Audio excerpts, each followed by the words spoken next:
el Señor les bendiga. Me presento, soy Francisco Elías, secretario del Consejo Editorial de Vanguardia Juvenil, y dentro de las ligas, en la Conferencia Nororiental, soy el encargado de Desarrollo Cristiano. Es un honor para mí traer el devocional de esta semana y les mando un muy fuerte abrazo desde Saltillo, Coahuila.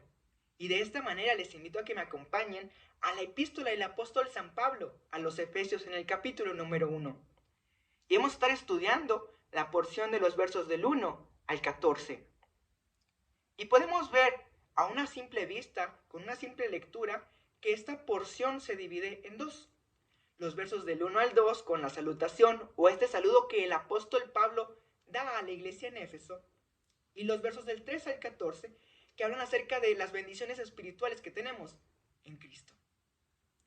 Pero veamos cómo es que el apóstol Pablo empieza esta epístola. Dice la palabra del Señor: Pablo, apóstol de Jesucristo por la voluntad de Dios.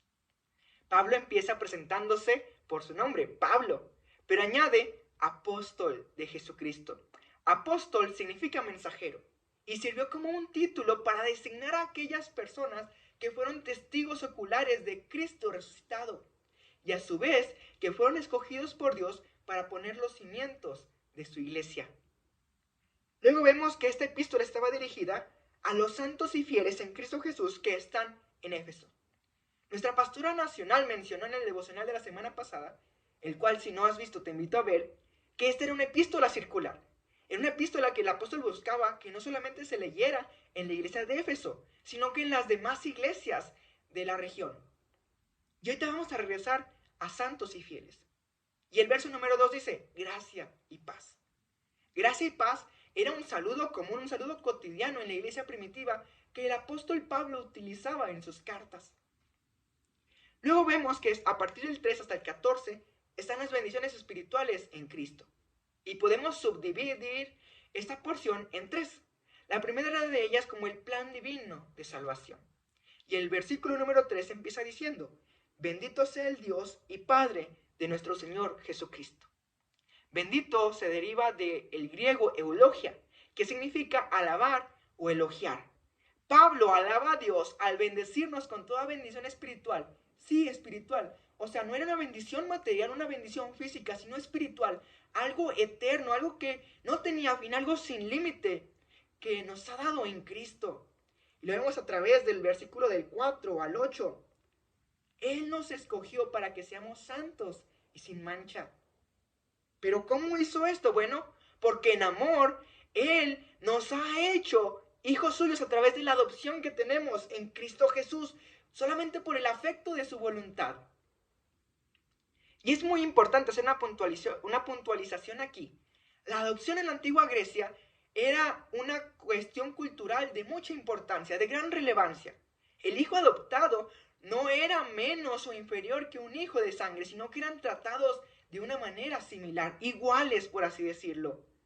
Tal es el ejemplo que grandes emperadores o historiadores o generales del ejército vinieron a formar la cabeza de sus familias siendo ellos adoptados. Entonces, qué precioso es ver que el artículo que Pablo utilizó al describirnos a nosotros como adoptados no tiene ningún menoscabo ni menosprecio, sino que nos hace hijos, verdaderamente hijos. Y además vemos que esto lo hizo para la alabanza de la gloria de su gracia. Él nos ha hecho aceptos, nos ha hecho perfectos en Cristo, en quien tenemos el perdón de nuestros pecados. Y todo esto a través de su gracia, que Él ha hecho sobreabundar en gran sabiduría e inteligencia. El plan de Dios fue concebido desde la fundación del mundo. Y lo vemos en Adán y Eva en el huerto del Edén, cuando estaban ellos y la serpiente siendo castigados por el pecado que cometieron. Dios da una profecía que habría alguien que vencería a la serpiente. Esta profecía fue cumplida en Cristo.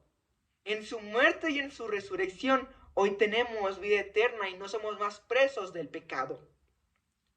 Los versículos 9 y 10 encontramos la segunda parte o la segunda subdivisión que podemos hacer de este pasaje, que es la revelación del misterio divino.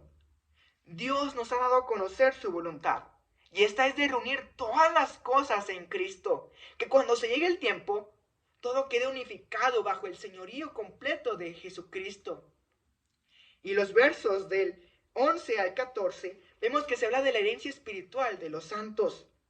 Nosotros ahora tenemos herencia en Cristo. Somos sellados con el Espíritu Santo de la promesa, que es las arras de nuestra promesa, de nuestra herencia, hasta la redención de la posesión adquirida. Y nuevamente, para la alabanza de su gloria.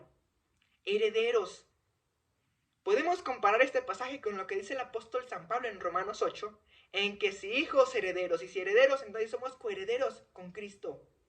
Pero vemos aquí entonces, con lo que dice el apóstol Pablo, que nosotros somos hechos adoptados por Cristo. Somos coherederos con Cristo y nuestra herencia es Cristo. Qué precioso es ver esto, en que Él es nuestra herencia, en que Él es nuestra promesa y que nosotros le tenemos a Él. Este semestre estudiaremos la epístola de Efesios y yo les invito a que lo hagan en comunidad, en grupo, en su iglesia, con los ligueros, con los hermanos en la fe, con su familia. Yo lo hago con una persona a quien aprecio y estimo demasiado y créanme que ha sido de mucha bendición comparar preguntas, ideas y concepciones de la epístola, siempre guiados por el Espíritu Santo. Y podemos rescatar de estos 14 versículos cuestiones muy importantes acerca de nuestra identidad. Comentaristas mencionan que quizás Efesios es la epístola más impresionante o la epístola joya, por así decirlo, de la teología paulina, porque reúne los principales problemas o dilemas planteados por el apóstol San Pablo.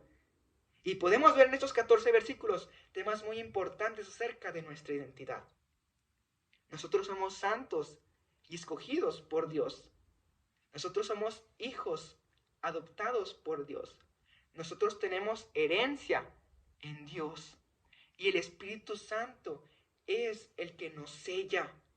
Podemos ver todas estas cuestiones impresionantes acerca de quiénes somos en Cristo. Todo lo que tenemos, todo lo que somos, todo lo que seremos, todo lo que podemos llegar a ser, se lo debemos a Cristo.